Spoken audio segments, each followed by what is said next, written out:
शिवाजी कर्डिलेंचा माझा आरोप आहे, त्यांनीच जाऊन तिथं देवेंद्र फडणवीस यांचं हे सांगितलं असणार आहे.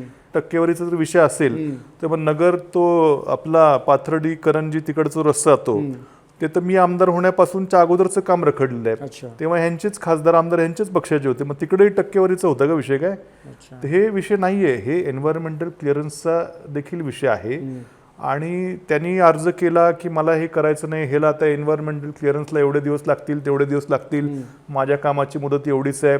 त्यामध्ये खरं बसून ह्यांच्या सगळ्यांचं सरकार त्यांनी बसून मार्ग काढायला पाहिलं होतं. खरं काय आता मी ऐकतो की नवीन टेंडर होणार आहे, त्यामध्ये देखील हीच अट असणार आहे. परत एन्व्हायरमेंट एनजीटीचा ईसीचा विषय असणार त्याच्यामध्ये देखील. खरं मग खरं हे इतरांवरती आरोप प्रत्यारोप करत बसण्यापेक्षा तो जो विषय आहे तो व्यवस्थितपणे बसून सोडून काहीतरी जर केलं असतं. पण हे अनेकांच्याच बाबतीत म्हणजे जनतेला त्रास होत आहे तुमच्या नेत्यांच्या आरोप प्रत्यारोपामध्ये.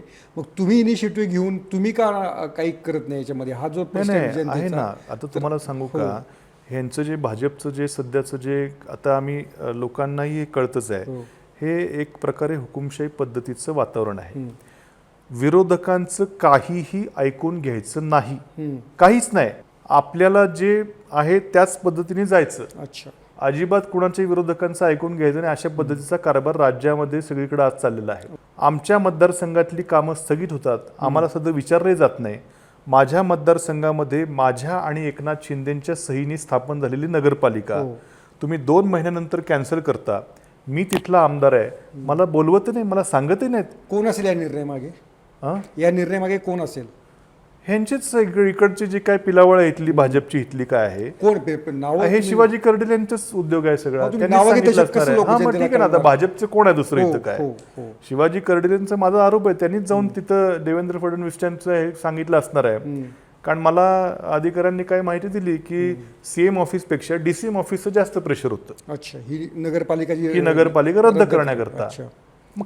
पण ते होऊ शकलं नाही. इतक्या मूलभूत प्रश्नामध्ये जर तुम्ही राजकारण करत असाल तर खरं हे खूप दुर्दैव आहे. आणि विशेष मला असं वाटतं की या भाजपच्या सरकारने एका तिथल्या आमदाराचं कुठलंही म्हणणं घेतलं नाही. तुमच्या पक्षाचा माणूस सांगतोय म्हणून तिथल्या लोकांवरती अन्याय होईल म्हणून तुम्ही काही निर्णय घेता. आणि विशेष म्हणजे राज्य सरकारचा विधी व न्याय विभाग असतो. कुठलाही शासन निर्णय काढताना विधी व न्याय विभाग तो तपासून बघतो कायदेशीर आहे का नाही का. त्या विधी व न्याय विभागाचा कुठलाही ह्याच्यामध्ये सल्ला घेतलेला नाही.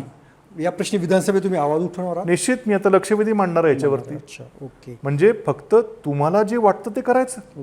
तुमच्या राजकारणापायी लोक मेले तरी चालतील. ही जी ज्या पद्धतीने हे चाललेलं आहे हे अत्यंत दुर्दैवी आहे. म्हणून मी हुकुमशाही हा शब्द वापरला.